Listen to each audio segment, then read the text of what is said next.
সাল্লাল্লাহু আলাইহি ওয়াসাল্লামের একটা হাদিস তাবারানীতে বর্ণিত হয়েছে। বিশ্বনবী সাল্লাল্লাহু আলাইহি ওয়াসাল্লাম বলছেন, ইযা কানা ইয়াউমুল ফিতর, যখন ইয়াউমুল ফিতর বা ঈদুল ফিতর চলে আসে, ওয়াকাফাতিল মালায়েকাতু আলা আবওয়াবিত তুরুক, তখন ফেরেশতারা রাস্তার মোড়ে মোড়ে দাঁড়িয়ে যান। কোন রাস্তার মোড়ে? আপনি যে ঈদগাহে আসছেন সেই ঈদগাহের মোড়ে মোড়ে, ঈদগাহের রাস্তা প্রবেশ পথটি একটাই না অনেকগুলো পথ রয়েছে? এরকম প্রত্যেকটা মোড়ে মোড়ে ফেরেশতারা বসে, তারা দাঁড়িয়ে থাকেন, তারা ঘোষণা করতে থাকেন।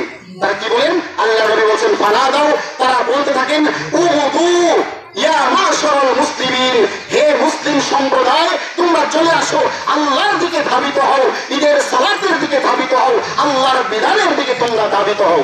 আলহামদুলিল্লাহ। কেন? ইয়া মাশারাল মুসলিমিন ইলা রাব্বিন কারীম, তোমাদের রব হচ্ছে অতীব সম্মানিত, তোমাদের রব অতি সম্মানিত, সেই সম্মানিত রবের দিকে তোমরা ধাবিত হও।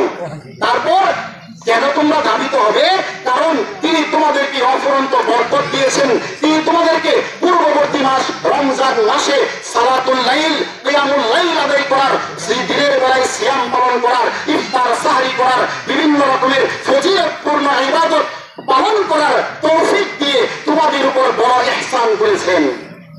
আপনাকে আমাকে যদি আল্লাহ রহম না করতেন, তৌফিক না দিতেন, আমরা কি রমজানে ইবাদত করতে পারতাম?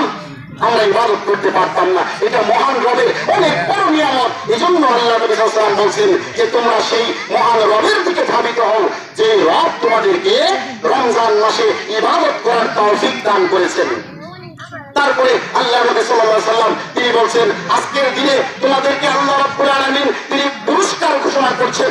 এরপর আল্লাহ নবী বলছেন যে ফাইলা সাল্লাউ, এরপর যখন মুসল্লিরা সালাত আদায় করে ফেলে তখন নাদা মুনাদি, অপর আরেকজন ফেরেশতা ঘোষণা করেন।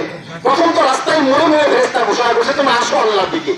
এবার যখন সালাত শেষ হয়ে যায় তখন অপর আরেকজন ফেরেশতা তিনি ঘোষণা করতে থাকেন, আলা, শুনে রাখো, হে মুসলিমগণ তোমরা শুনে রাখো, আলা কদ গফারা লাকুম, আল্লাহ রাব্বুল আলামিন তোমাদেরকে ক্ষমা করে দিয়েছেন, অতএব ফারজিউ রাশিদিনা ইলা রিহালিকুম, আজকে তোমরা সেই মহান রবের ক্ষমা নিয়ে তোমাদের বাড়িতে হেদায়েত প্রাপ্ত হয়ে তোমরা বাড়িতে ফিরে যাও।